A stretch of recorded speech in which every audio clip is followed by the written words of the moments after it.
During various protests, they manhandled you and threw you around. How did that happen? During the first raid of Justin Herman Plaza, I got hit in the face with a billy club and knocked out, and I basically got dropped on my head because I tried to unarrest somebody that was being arrested. And then on November 20th, I was slammed face first off the sidewalk in front of 101 Market.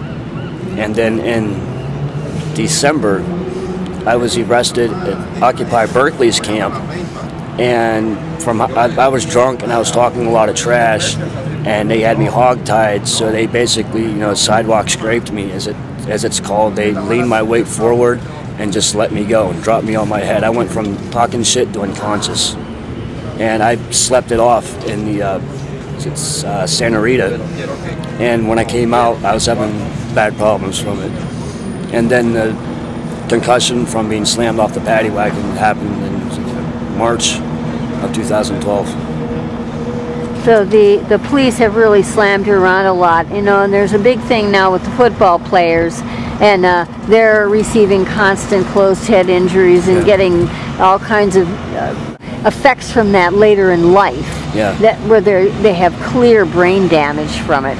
So if you compare this complaint that the football players are making now, formally and publicly, to what's happened to you, it's a similar thing. Yeah. You've just been banged on your head repeatedly. I want to ask you something based on Yael Chanoff's article about you when she went to when you were in jail and she interviewed you. She said that you have some emotional issues and some substance issues. I think she said both of those things. Correct me if I'm wrong.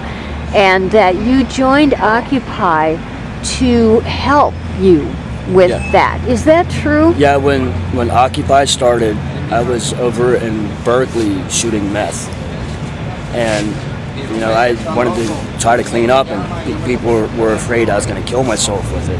Sure. So a friend of mine basically scraped me off the sidewalk on Shattuck and pulled me over here to try to get me to get involved with stuff, because a lot of people know that I'm a militant anarchist, and I was involved in a lot of different protests and stuff back in Pennsylvania. Okay, so is it true that you joined Occupy San Francisco to help you with some psychological issues? What was it? Did I read that schizophrenia was mentioned? Is that accurate? Yes, I'm paranoid schizophrenic. I'm type 2 bipolar with polysubstance abuse. I use the drugs to help with depression and for when I go manic. And I've also got ADHD and also now PTSD, but the PTSD hasn't been diagnosed yet. Because of all this banging around that you've experienced. But you're also a veteran. Yeah. Did you see any action? You could have PTSD from that. Well, I really can't talk about, the action I saw because it's classified. Okay. But did you see the kind of action that would give you post-traumatic stress disorder or any after effects like that? Can you answer that question? Probably not? Not really, because it's an isolated incident. Okay. Okay. Well, if that happened, and I'm not saying it did, and you're not saying it did, getting banged around by the cops is enough. Being thrown down on your head is enough. So you then came over to Occupy to help you with these problems. Yes. How did you think Occupy San Francisco would help you with these problems? Well, I ran with a collective back in Pennsylvania called Keystone Anarchy. We were militant anarchists, and one of the philosophies we had is when we were working, as we called it, we wouldn't do any chemicals, because whenever you got it don't matter what it is, drugs can make you a liability and a security risk. And I came out here because I was sent out here actually because of my drug problems back home, and I needed to clean up to help out because I was basically pulled aside and sent out here to save me for something bigger and better than what we were doing. How did coming out here, how is that going to help you? Saving you for something bigger and better?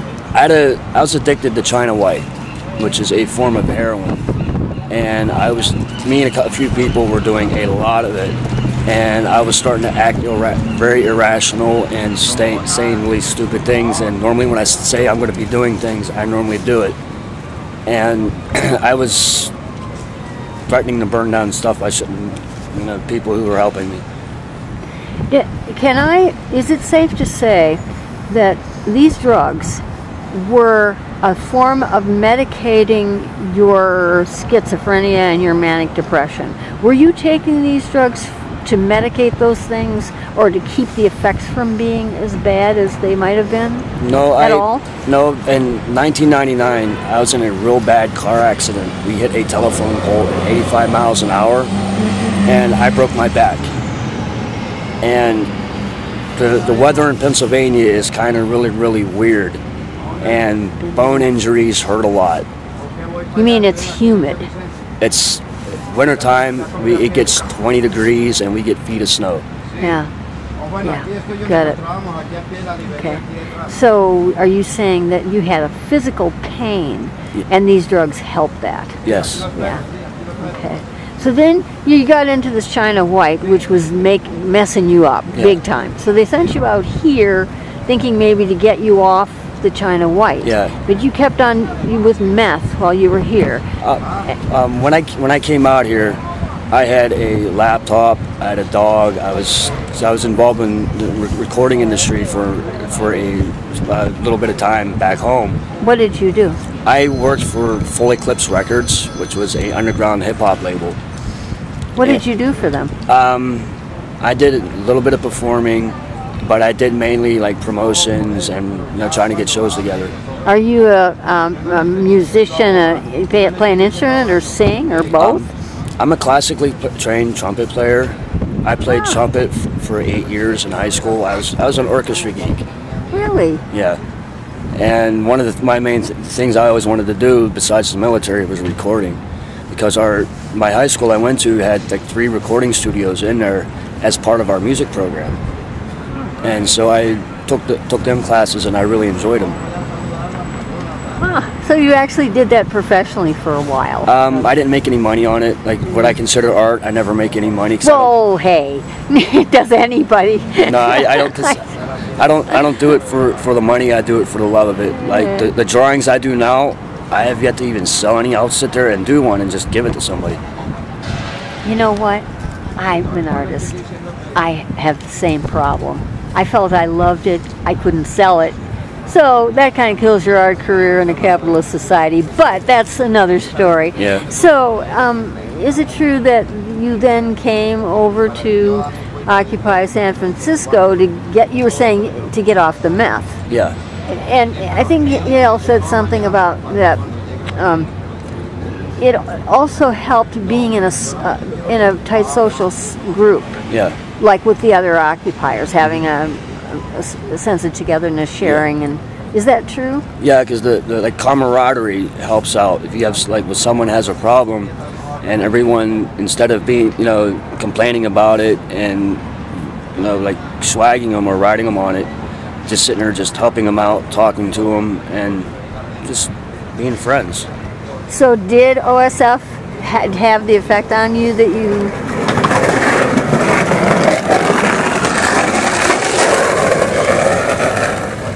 Did it have the effect on you that you hoped it would? Yeah, I was actually clean for over a year. Because when I came over to here in the beginning of October of 2011, up until like maybe a month and a half ago, I think it was, I was clean the entire time off of both opiates and from methamphetamines. So did being in jail help with that? Not really, because I had to get dental work done, and they were giving me opiates for that. Oh, jeez. And a lot of the inmates in there, the only thing they talked about doing when they got out was putting a needle in their arm, so it was kind of counterproductive. Yeah. So the getting off the stuff that you've done while you were out here and by yourself, on your own. Yes. And being in the group with a lot of support from the group, that helps. Yes. Yeah. So how long has it been since you've had a drink?